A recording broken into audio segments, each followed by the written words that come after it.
bom dia, graça e paz, meus irmãos, que Deus abençoe a todos, amém? Hoje daremos continuidade na leitura e exposição do livro de Apocalipse. Hoje, seguindo o cronograma de leitura, capítulo 13, 14, capítulo 15 e finalizando no capítulo 16, amém? Capítulo 13, irmãos, no verso 1, vimos que no capítulo 13 descreve o conflito entre o anticristo e Deus e também o seu povo durante a tribulação. A besta que sobe do mar é o último grande governo mundial da história e consiste em 10 reinos sob o controle do anticristo. O mar representa muitas nações. Satanás concede seu poder a este governo e o usa contra Deus e contra o seu povo. No versos 2, a besta do versículo 2 é a mesma besta do versículo 1, que representa não somente o reino gentílico mundial dos tempos do fim, mas também o rei daquele reino. Esta besta é uma pessoa cruel como uma fera, que conseguirá o domínio político e religioso do mundo daqueles tempos. É chamado o homem do pecado, em 2 Tessalonicenses, capítulo 2, e o anticristo, em João, capítulo 2, versos 18. Ante quer dizer em lugar de. Assim sendo, o anticristo afirmará ser o Cristo verdadeiro, o Messias verdadeiro, e ele fará uma aliança com a nação de Israel. No versos 3, aparecerá ao mundo que o anticristo foi mortalmente ferido e depois revivificado pelo poder miraculoso de Satanás. Conclui-se de que Deus permitirá a Satanás, nesta ocasião, imitar o poder de Cristo, podendo ser este seu principal meio de enganar a raça humana. No verso 7 do capítulo 13, fazer guerra aos santos durante a tribulação, vimos que o povo terá de escolher entre a nova, popular e fácil religião, ou crer em Cristo e permanecer fiel. E aí temos dois pontos aqui para que a gente possa estar meditando. Primeiro, quem permanecer fiel a Deus e a sua palavra será perseguido e talvez morto. Segundo, Satanás ao vencê-los, não no sentido de destruir a sua fé, mas causando a morte de muitos durante os 42 meses, o anticristo perseguirá os santos, como vimos no verso 5. No versos 8 do capítulo 13, o anticristo se apresentará como se fosse Deus, com poder sobrenatural, porém demoníaco. Isso levará o povo a adorá-lo. A religião do anticristo ensina a divinização da humanidade, como está divulgando a nova era, como vimos lá em Gênesis, capítulo 3. Ao invés da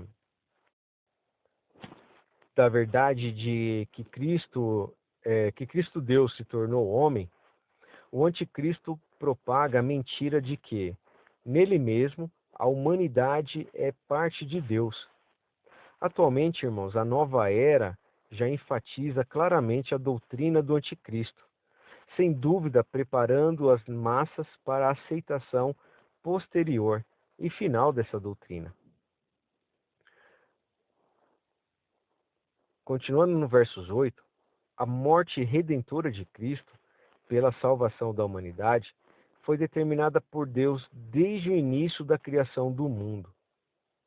Como vimos em referências em Gênesis capítulo 3, versos 15 e 1 Pedro capítulo 1, versos 18 a 20.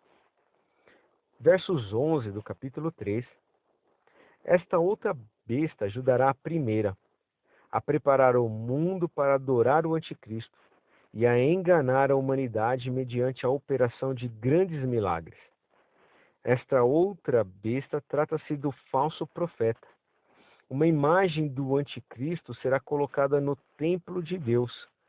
Seus dois chifres, semelhantes aos de um cordeiro, simbolizam o seu esforço para enganar o povo, fingindo ser amoroso, manso e solícito. Na realidade, porém, irmãos, seu caráter nada tem de cordeiro, mas de dragão. Versos 12 do capítulo 13. A segunda besta liderará uma falsa igreja ecumênica que adorará o anticristo. Isso será efetuado, em grande parte, mediante aos grandes sinais e maravilhas.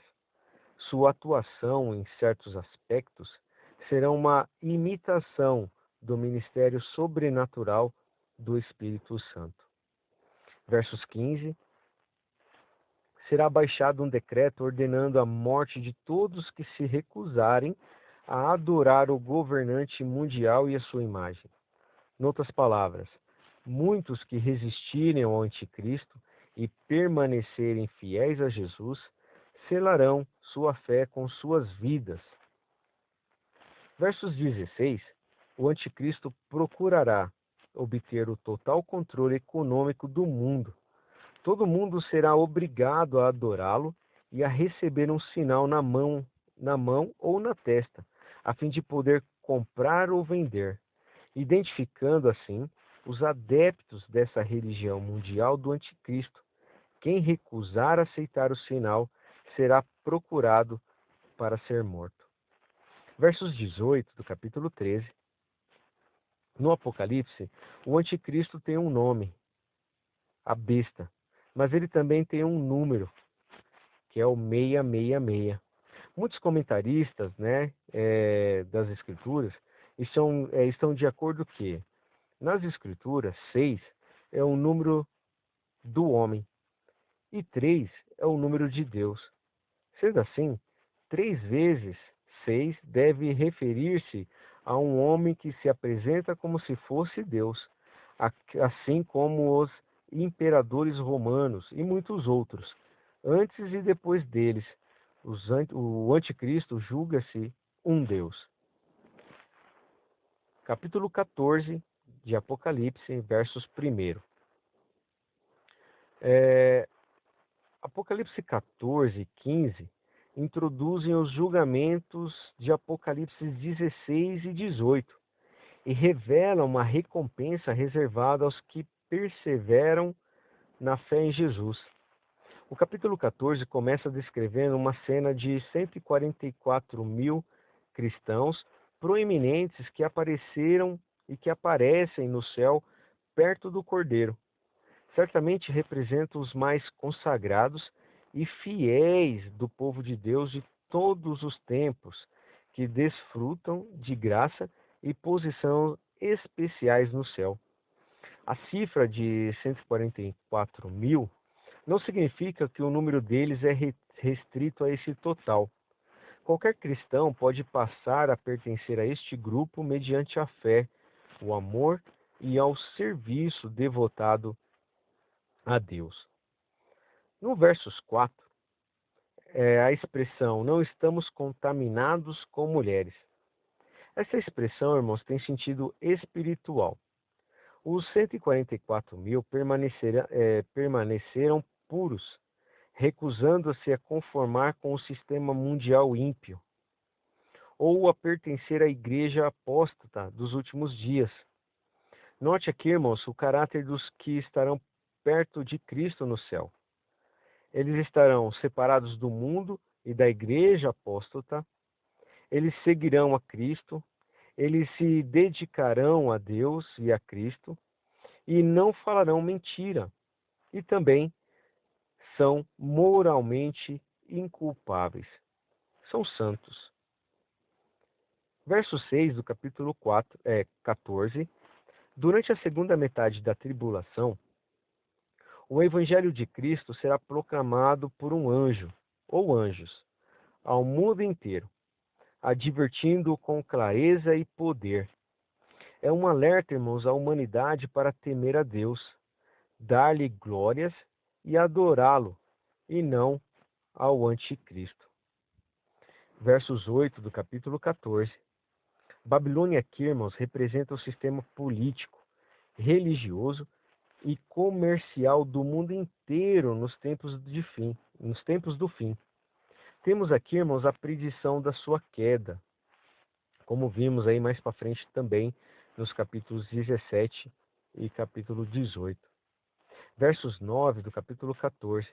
Aqueles que adoram a besta e recebem o seu sinal, selarão seu próprio destino, sofrerão julgamentos divinos e serão atormentados para todo o sempre.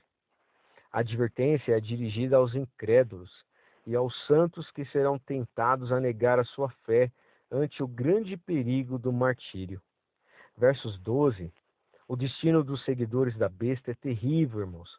Por isso, os santos devem continuar a guardar os mandamentos de Deus e a fé em Jesus.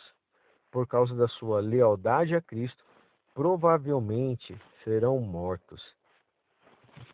Versos 13 do capítulo 14.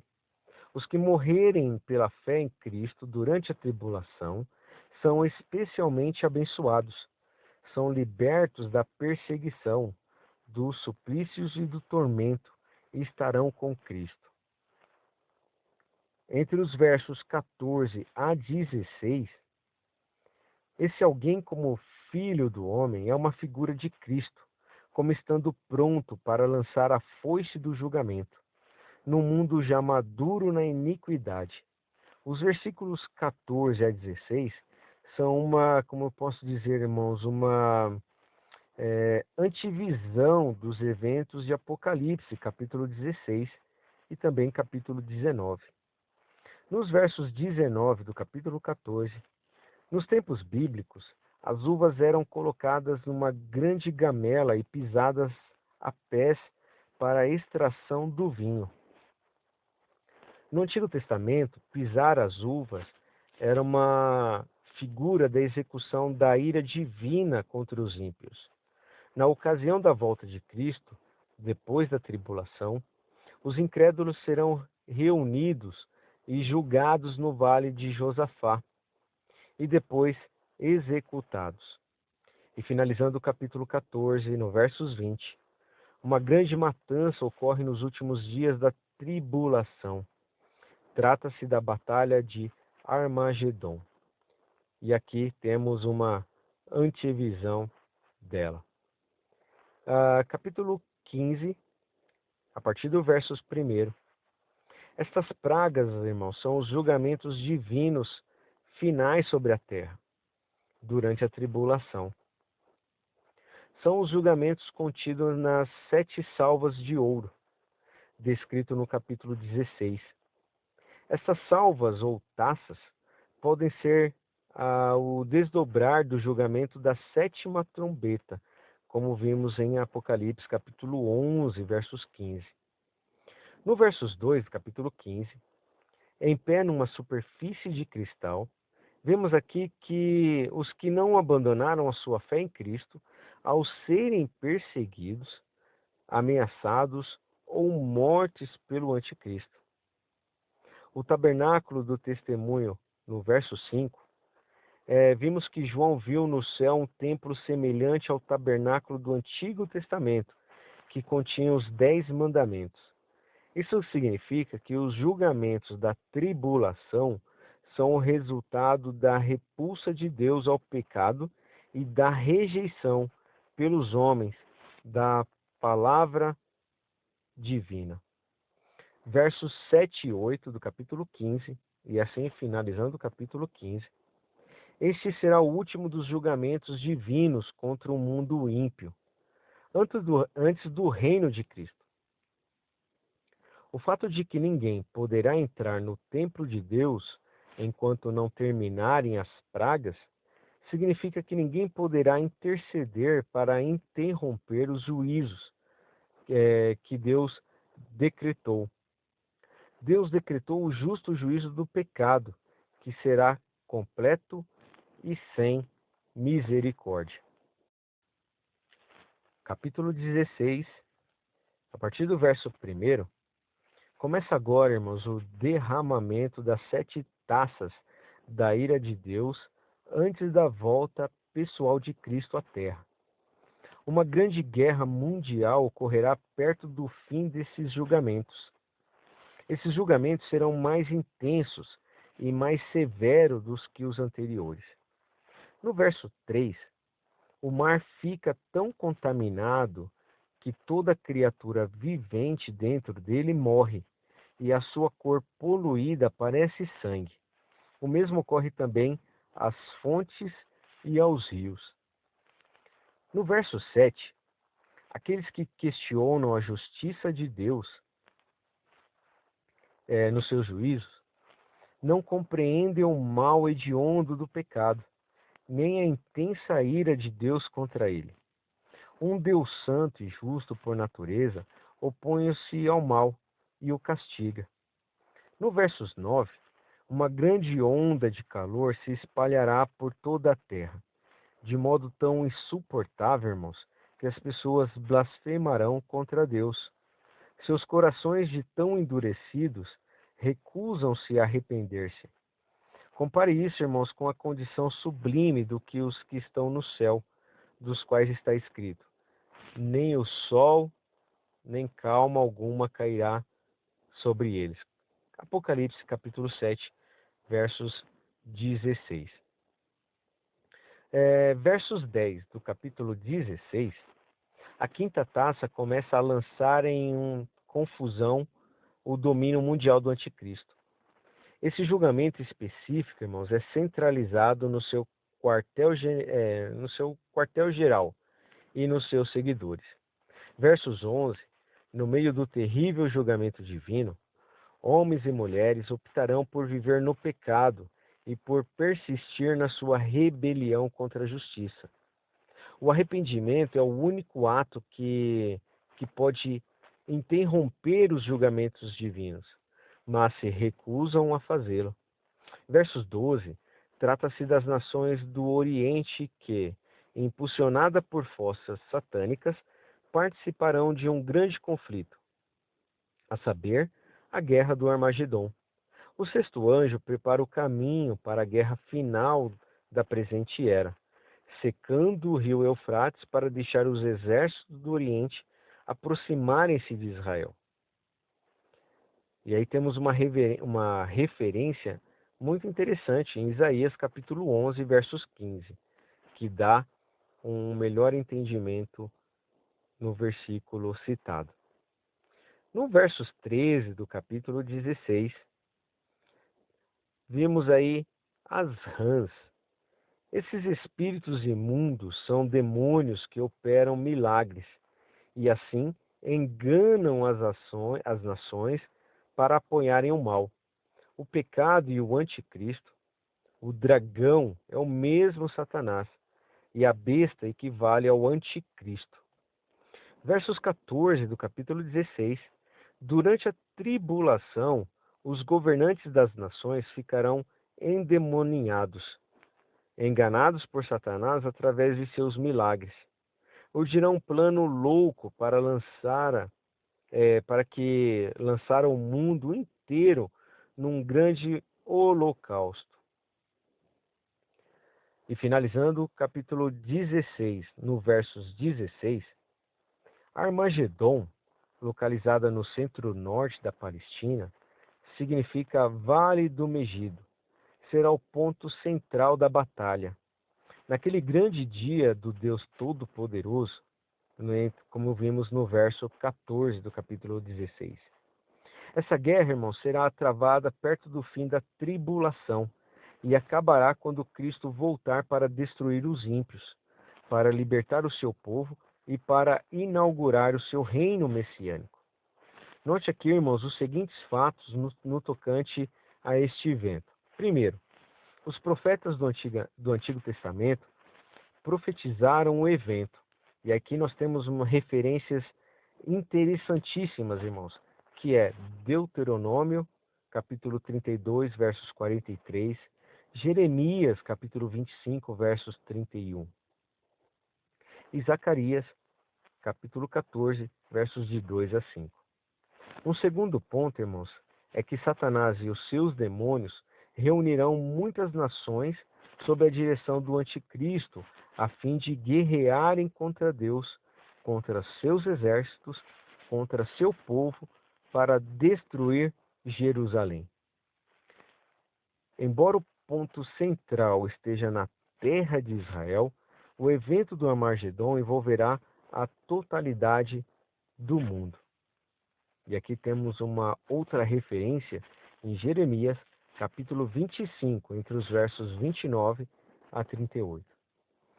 E o terceiro ponto, e finalizando o capítulo 16, Cristo voltará e intervirá de modo sobrenatural, destruindo o anticristo e os seus exércitos e todos aqueles que desobedecem ao Evangelho. Deus também enviará a destruição e terremotos sobre o mundo inteiro nesse período. E aí nós podemos ver aqui nos versos 18 e 19